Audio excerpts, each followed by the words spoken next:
right, so I just realized something here.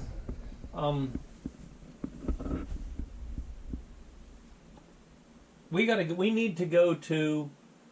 We had gone to 12 thousandths on a side. That's what his other ones are, and we are right now at.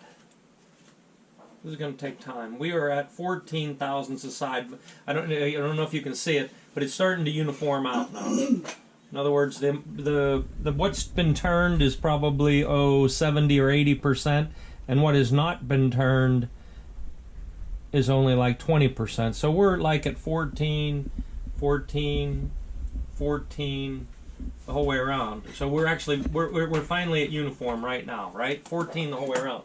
But 14 and 14 gives you 28. That puts us at 366. That is too big. So we have to go tighter than that, but I did it in 2 passes. Sometimes 1 pass is pretty hard on your hands and stuff here, holding on to this. So really what I think I'm going to do here is I'll do a couple more and then I'll let you guys do it, right? Might as well, because we're going to take 2 passes, right? So alright, so there's one. Remember, put lube on. Try not to get the lube all over everything. So wait, just watch. Put it in, grab hold of it. This will cut you. It'll rip you open. There's no doubt about it. Get it tight. You sort of hold on to it, but let it find its own center. Right? Run it on. Get it running straight. And then slowly feed it into the cutter. When you get to the shoulder, you got to put a little pressure on it. When the chip quits, see, it'll stop cutting. Then pull it out. A lot of times, we have to do this twice, so I clean it off, but you don't have to do that. When you go to get that, you got to snap it. If you just try to do it with pressure, it'll just spin the chuck. So we're almost at 100% clean up there. See that? Mm-hmm. But it doesn't matter because we have to do more.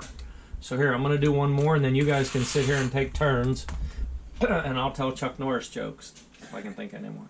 All right. So end product, as far as one turn, doing it 1 time or 2 times, doesn't make any difference. Doesn't make any difference of anything as long as you get the same. You're just doing it for the simple fact of not taking too much in one It pass. starts to grab it and try to rip it out of your hand. Right. Okay. I mean, it builds up a lot more heat. It'll build up a lot of heat on that mandrel. Which, okay, again, I don't want to go too deep on this, but you realize we put a 365 neck in your gun. We could have put a 366 neck, or even a 367 neck, and you would have had to take less brass off. But see, it's always a conflict. I can't think of the word I'm trying to use. You want to, okay, all right, let's slow down. Let's just say we went with 14 on a side, right? 14 and 14 is 28. 338 plus 28 is 336. So we could have put a 337 neck in the gun, and this is all you would have had to take off, right? But here's the issue. It hasn't cleaned up 100%. Look. Right. No, you see what I'm saying? Yeah. And the issue really is that if all the brass was always uniform from lot to lot to lot to lot, you could do that. But see, you'll get some of this that's a little bit thicker, and you're going to get some of this a little bit thinner. So what you do is you err a little bit on the thin side, because at least then it'll clean up 100%.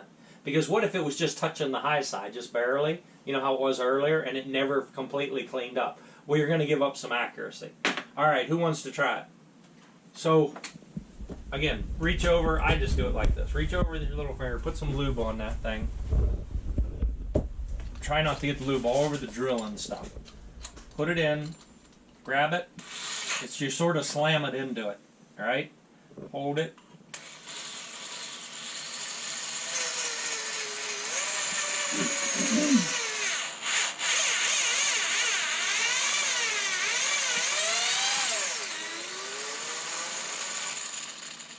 You can tell how far into the shoulder you get, whether you push hard or not. Oh, and by the way, so I should tie that in. You realize we trimmed these all to length, right? Well, the reason we trimmed them all to length is there's a shoulder on this mandrel. And if they were different lengths, they would cut up into or less into the shoulder differently, and that's why we did that, is to cut a uniform distance into the shoulder. Pain in the butt, but that's the way to do it. All right, there you go. So whoever wants to do it. Can that blade actually cut through the shoulder? If it was set wrong, yes, you can, and that's another reason why you try to match the angle on the cutter to the angle on this. Yes, you can get like a sharp lip right here, which you don't want, but yeah, you could cut right into there and cut down through it. But as long as it's set properly, you know what I mean? Mm-hmm. You can't, it's limited by the way it's built. All right, I'll get out of the way. I can.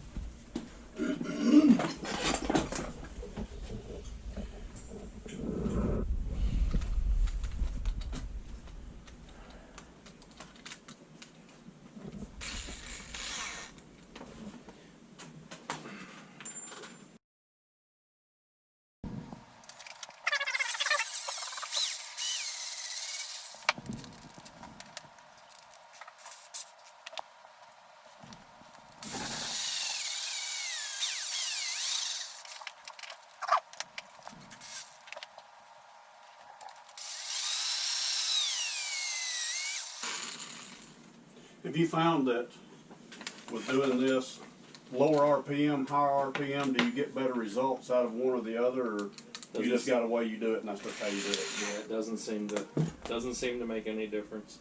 Just got to watch building up a lot of heat on that mandrel.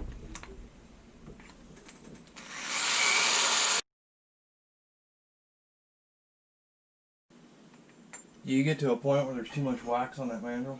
You just every time you put a little dab Every on? time. Yeah. Okay.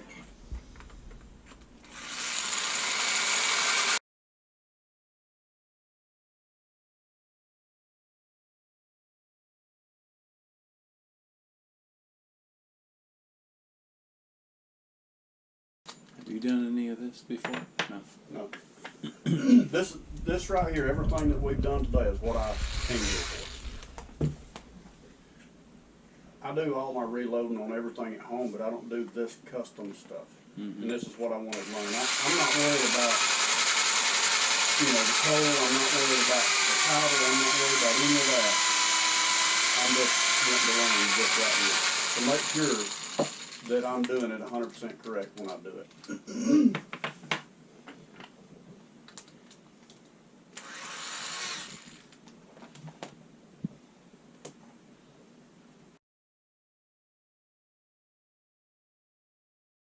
So Scott, on this that I've already shot, I don't have to do nothing to this brass, correct? We don't know. We don't know. That's why you have to have your gun. Your gun will determine what you have to do and what you have not to do. We're not going to try to be working on that today. That'll be for day number 2. So to figure that out, basically, you just got to cycle these through it to Yep, see if it'll put them in the gun, and it'll tell you what to do.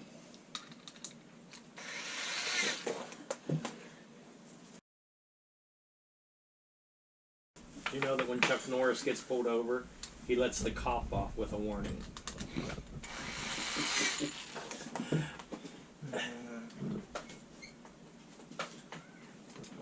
You want to get all this? Sure, go ahead. He's going to switch out anyways in a minute here.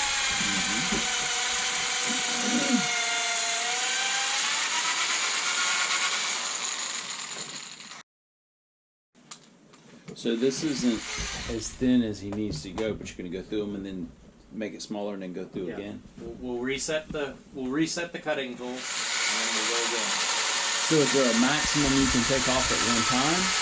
Well, you know it as you do it. It'll get hard to hold on to. Everything wants to get higher in hand.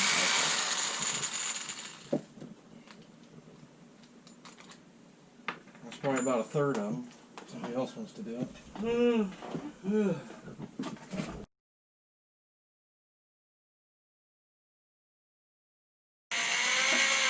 I didn't push super hard in it. I don't know if the heat's really on it.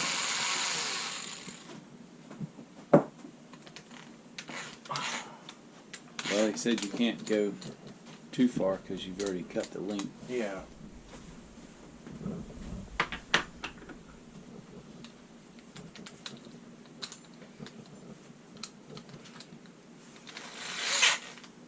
It does take a long time to prep that brass. Mm-hmm. Say that again? It does take a long time to prep that brass. When we build a gun for someone, I think Vicky normally charges like 9 hours or 9.5 hours, but I almost never get it down less than 11 or 12. Takes a long time. I'm talking about just not to prep the brass. If I start with 50 and I end up with 50 loaded rounds, about 11 or 12 hours.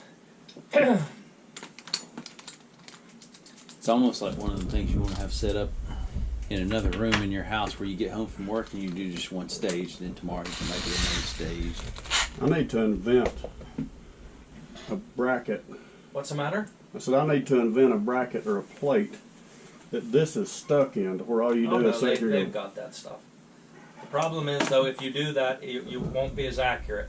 Because Really? when it's in your hand, see, it's loose, and it Right. floats wherever you want it to go. I got you. If you clamp it down, it won't be as good. No, believe me, people have been trying to find better ways to do that. You can do it in the lathe, and they'll be perfect. But it takes almost as much time to chuck it up and everything. That's a lot of brass coming off that each one of them, you know. Mm-hmm. When you go from the primer pocket to the inside to the trimming.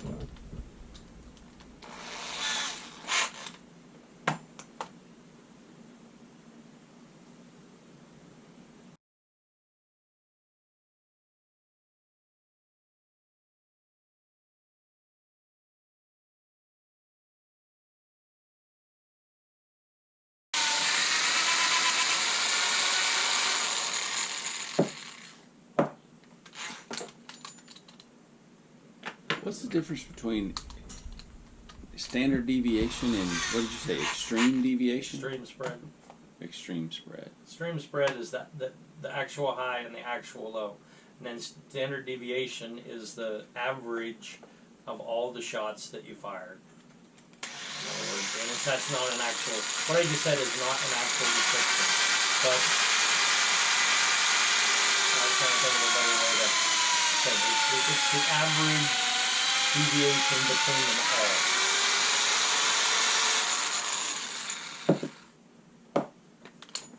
It's an average. In other words, if you have one that's, say one goes 3100 and one goes 3150, that's the high and low. Now say you shot a 5-shot string and there's different ones in between those two, it's the average deviation from all of them.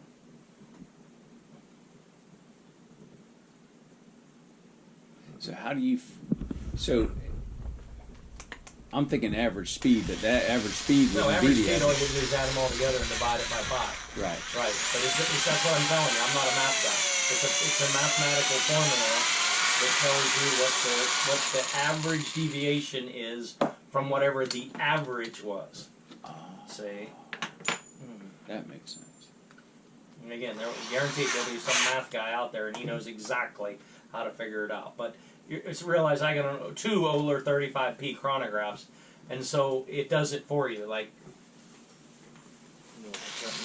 hey, Steven Spielberg. It shows you the high, the low, the extreme, which is then the extreme spread, then the standard deviation. And when we look on it, say that the extreme spread would be like a number. Say it's like 40.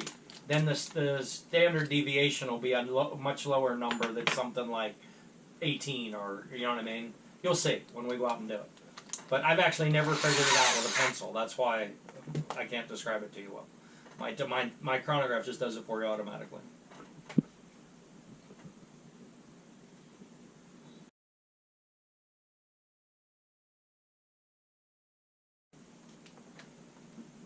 Here, hand that over. I'll get a different angle. You're about ready to switch in there.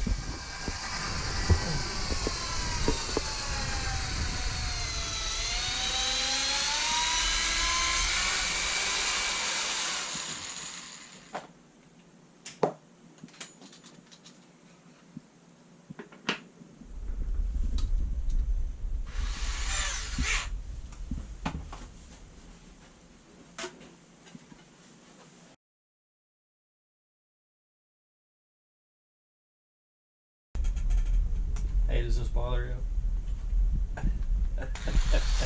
Not at all.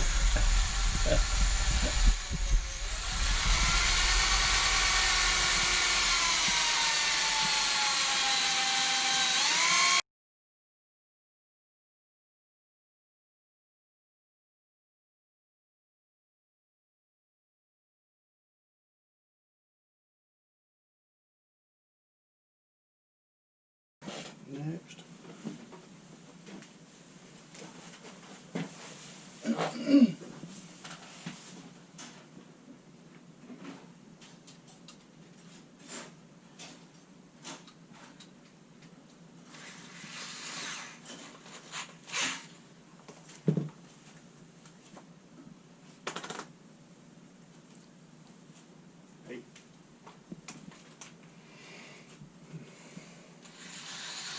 Nobody to stand behind us.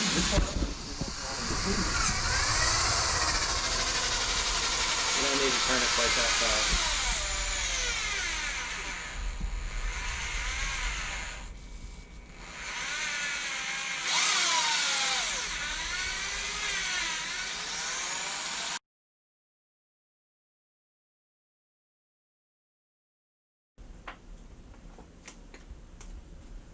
Scott, if you had to pick one gun, what would be your pick, your favorite gun?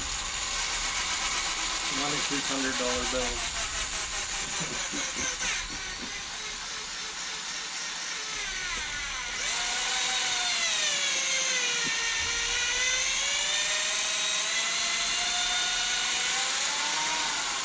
Actually, hold this camera.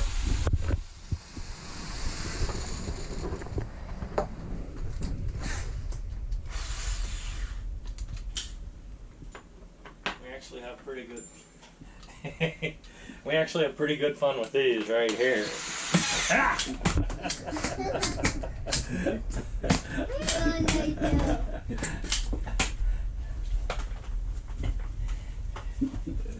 I'll tell you, my favorite gun's probably a 22 rifle. Guess he's got on ammo. That's the problem. You gotta go gather your ammo out. Hey, what's my favorite movie? Quick, Kylo. Did you hear what she said? You didn't hear it? That's a great thing. Kylo, you gotta say it loud. Quick, what's Daddy's favorite movie? You didn't hear what she said? I You didn't gotta speak understand. up. That's starting to hurt. It doesn't hurt. I don't know where it went. I have on the gun. You have to be, when you speak, you have to speak clearly. I said, what's my favorite movie? Say it. That's when I shoot the person. She says, John Wick. He shoots everybody in the head. You know? It's not really my favorite movie. Have you seen Sylvester Stallone's last movie? I don't know. Which one was it? One Yeah, where no, where his Rambo. daughter or niece gets captured like a sex trafficking. Oh, the very last Rambo? Yeah. Yeah, no, I'm not impressed. I was wondering if you'd seen it. I watched it on the plane flying out here. I'm not impressed. First time I've seen it. Not compared to the original Rambo. The Oh, original yeah. Rambo's a good movie. Yeah. The very first one. Yes. Yeah. I don't see if you can find the other one. Do you see where the other dart went? It's right here somewhere. Like it's over here somewhere. Where'd it go?